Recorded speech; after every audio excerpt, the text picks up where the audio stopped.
I now give the floor to Ambassador Amar Bendjama. Thank you, Mr. President.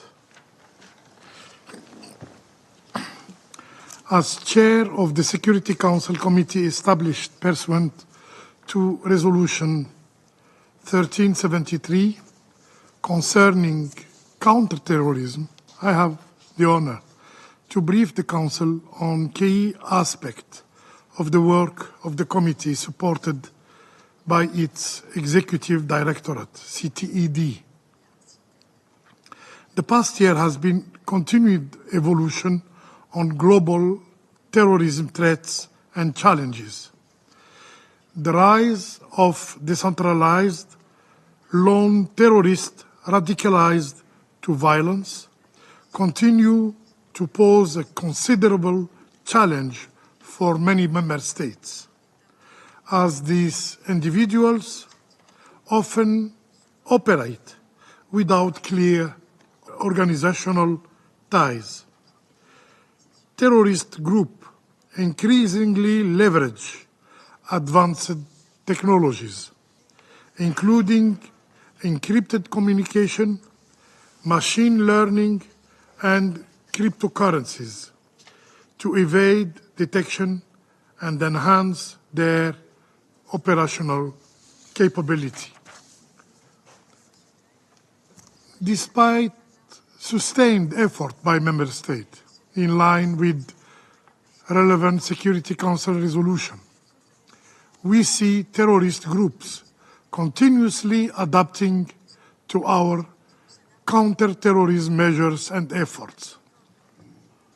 With the support of CTED, the committee has continued to engage with Member States, United Nations entities, international and regional organizations, academia, and civil society organizations in order to assist Member States in addressing those threats and challenges in accordance with the relevant Council resolution on terrorism. In doing so, the committee has focused on three key areas of its work. First, the assessment of Member States' implementation effort.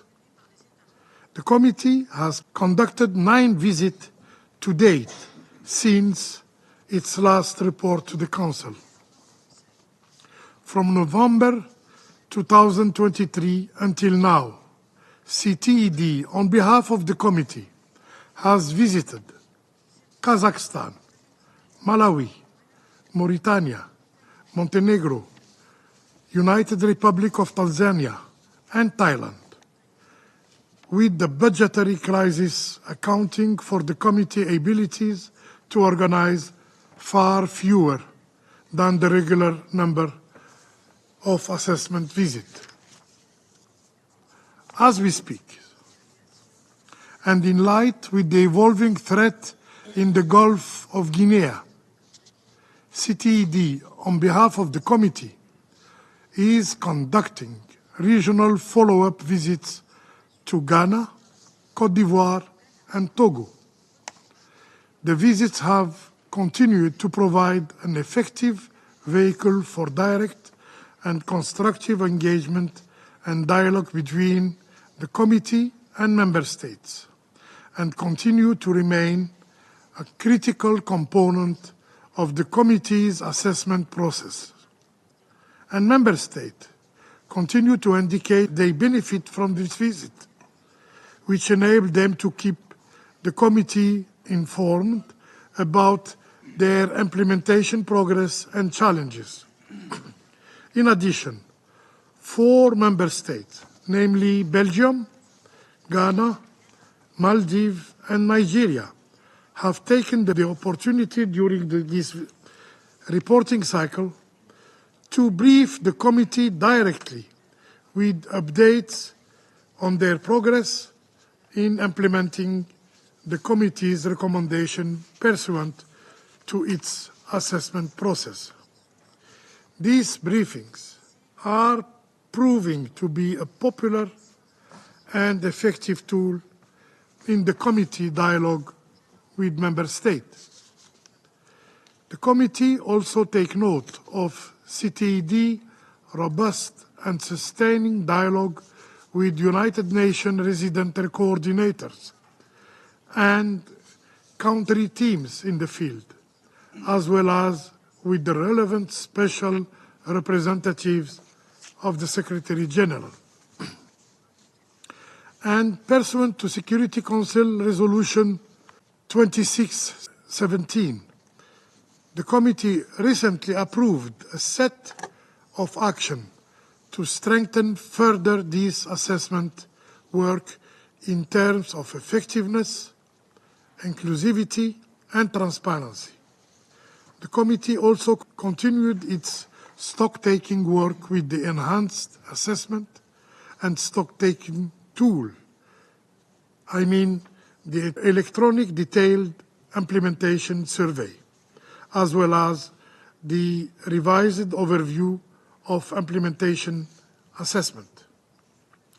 These tools are designed to ensure continued thoroughness, consistency, transparency, and even-handedness in desk review and stock-taking, and help to produce quantitative and qualitative analysis to inform the relevant policy decision of the committee and the council.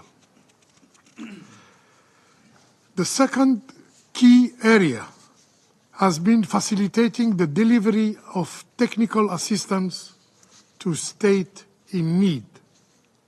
In this regard, the committee and CTED have notably maintained their close partnership and dialogue with the Office of Counterterrorism and the United Nations Office on Drugs and Crime, together with a wide range of other implementing partners, including regional and bilateral donors and providers.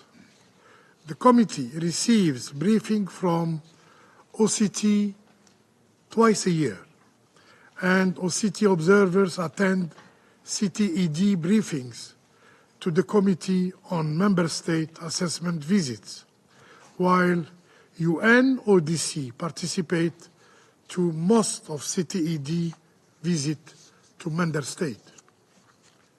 Last November and December, the committee was briefed by the Financial Action Task Force style regional body for Latin America. The Financial Action Task Force of Latin America, GAFILAT, and the Asia Pacific Group on Money Laundering, APG, about progress on terrorism financing in the two regions. In May this year, committee members also received a comprehensive briefing from the President of the Financial Action Task Force on effort and challenges in implementation of the international standards against the financing of terrorism, as well as global progress achieved toward compliance with those standards. Bilateral partners have been increasingly active in taking up the committee's recommendation and offering support to other member states for their implementation. Good practices identified during a committee's visit led to an active collaboration in 2024 between two member states on the recommendation by the committee. The committee continues to encourage CTED to work closely with OCT to ensure that implementation partners have access to the committee's recommendation on the United Nations Global Counterterrorism Coordination Contact Portal database, serving as chair, co-chair, and Vice Chair of several working groups of the Global Compacts. CTED has continued to collaborate with OCT, UN, ODC, and other partners in order to ensure targeted impact on the ground. And speaking about CFT, counter-financial terrorism, impact on the ground is ensured on the basis of CTED annual assessment of gaps in implementation of CFT obligation in Security Council resolution. Security Council resolution which I, as chair of the committee, transmit to OCT pursuant to resolution 2662 in 2019. This is done in collaboration with the analytical support and sanction monitoring team. CTED also works with the analytical support and sanction monitoring team on training for member states, on the effective implementation of the committee's recommendation and all relevant Security Council resolutions, including 1267 and 1373. Last year, in 2023, the two groups of experts delivered such training in Nigeria. The third key area has been the continued promotion of member state implementation efforts in follow-up to the Delhi Declaration on Counterterrorism, the use of new and emerging technology for terrorist purposes. The committee adopted the non-binding guiding principles on threat posed by the use of unmanned aircraft system for terrorist purposes, also known as the Abu Dhabi non-binding guiding principles, which were issued as Security Council document S/1035. The committee was supported by FATF, OCT, UNODC, and the Analytical Support and Sanction Monitoring Team since the committee previous report in 2023. The committee held 3 open briefings on regional and thematic topics to address the interest and concern of member states on counterterrorism effort in Southeast Europe, strategy for building community resilience against radicalization to terrorism, and the criminalization of terrorist offenses and strengthening of international cooperation in bringing terrorists to justice.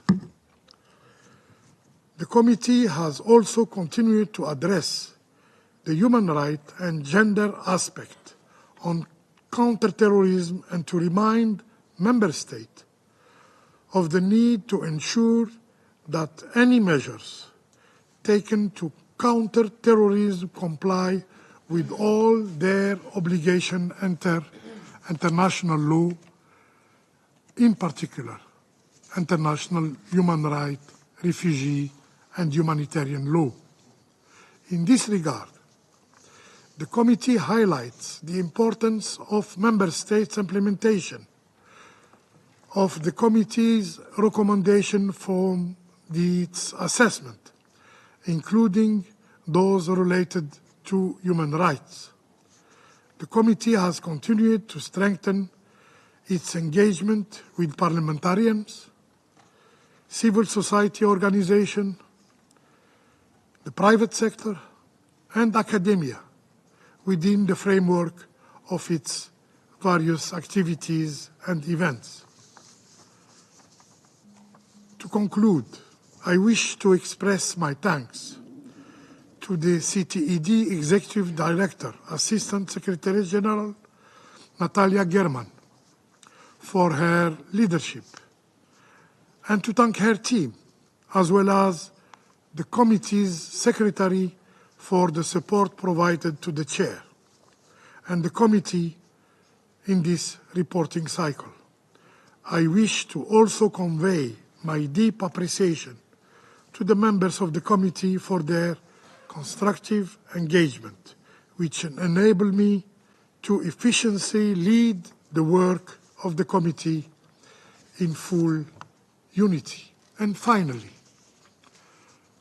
I wish to thank my team for their constant effort to manage the day-to-day work of the Chair's office over the past years. I thank you, Mr. President.